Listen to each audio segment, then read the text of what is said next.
मेरी कहानी दुनिया तक पहुंचाने के लिए आप सबका बहुत बहुत धन्यवाद। Thank you.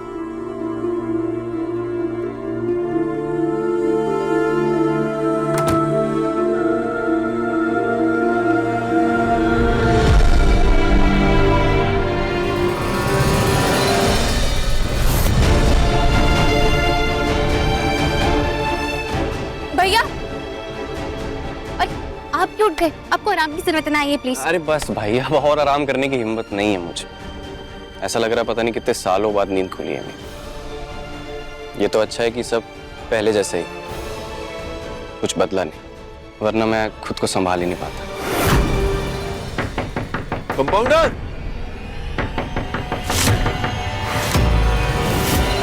कंपाउंडर!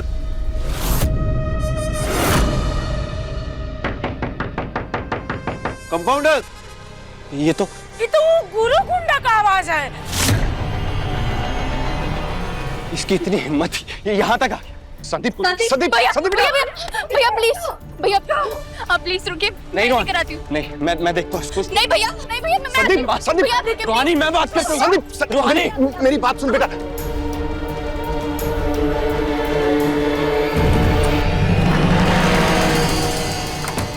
तुम चलो मेरे साथ।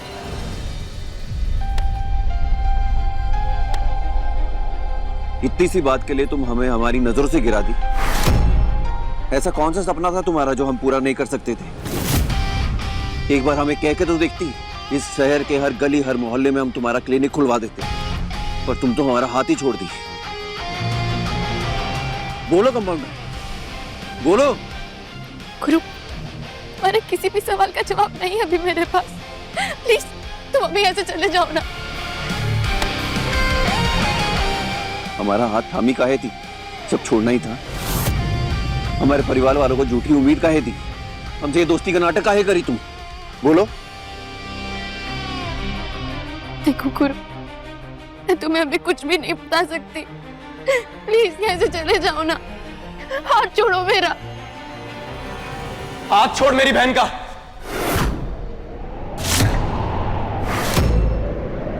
भैया, संदीप,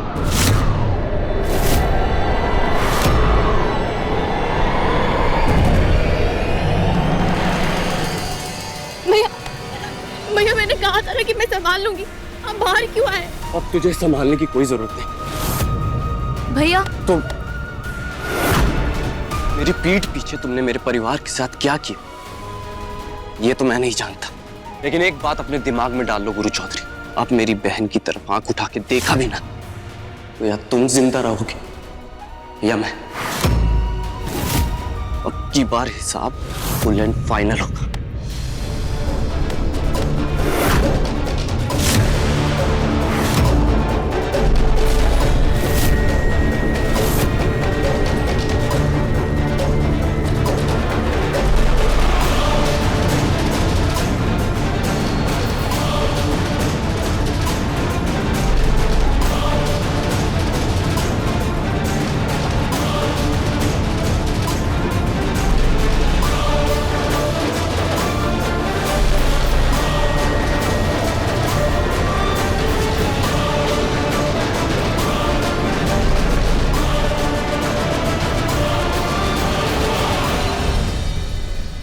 प्लीज़ मुझे माफ़ कर दो। संदीप भैया की ज़िंदगी का सवाल ना होता ना, तो मैं अभी के अभी हर बात बता देती तुमको।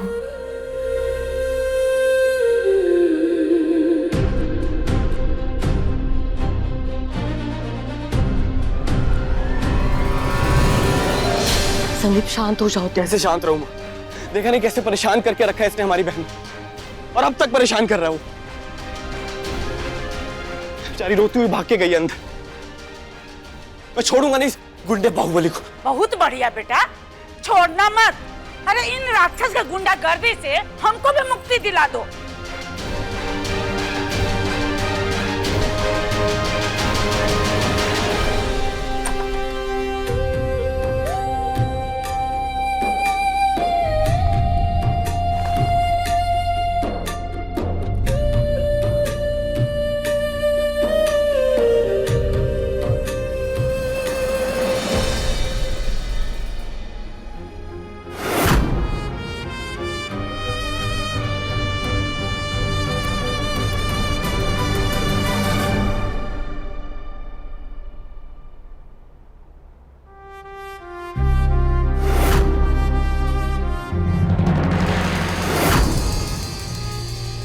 नीचे क्या देख रही है रूहानी?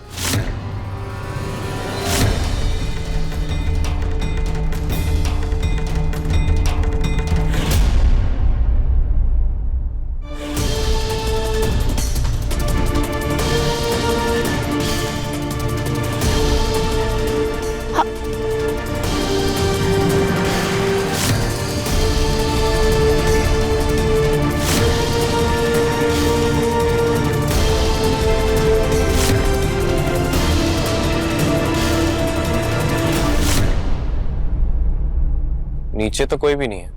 तू किसे देख रही थी?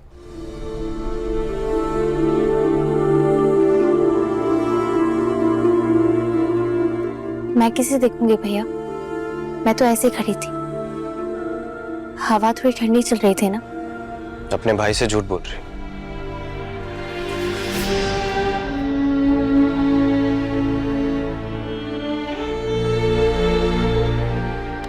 तुझे पता है तू मुझसे अपनी तकलीफें नहीं छुपा सकती। उस हादसे के बाद गुरु ने हमारी फैमिली के साथ, स्पेशली तेरे साथ जो किया, बहुत परेशान किया होगा ना उसने तुझे। पर तू चिंता मत कर, अब मैं आ गया हूं ना। अब देखती जा कैसे सबक सिखाता हूं मैं उस गुंडे बाहुबली को।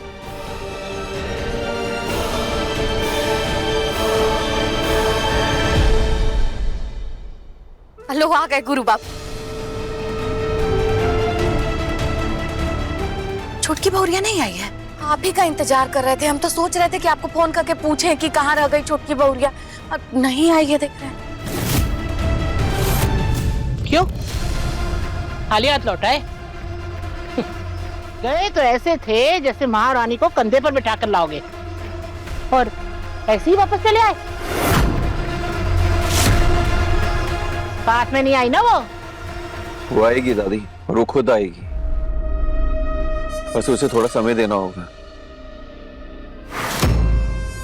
उसका भाई कोमा से बाहर आ गया ना, इसलिए अचानक से बिना किसी को बताई चली गई।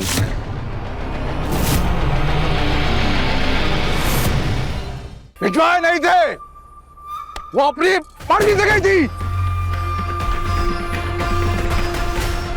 अब अपनी मर्जी के बिना वो वापस नहीं आएगी इस घर में गुरु, और अब इस घर में उस लड़की के लिए कोई जगह नहीं है।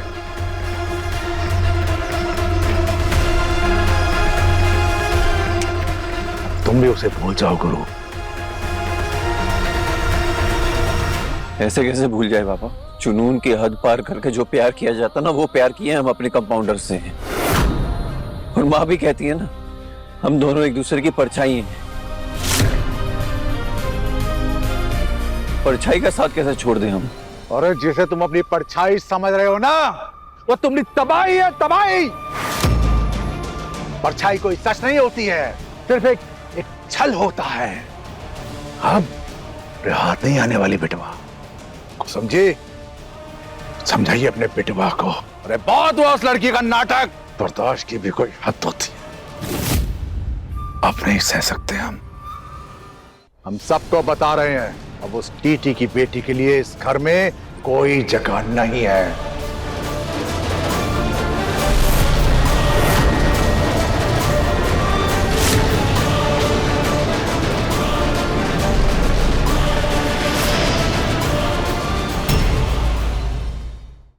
इश्क जुनूनी, रात 9 बजे दंगल टीवी पर।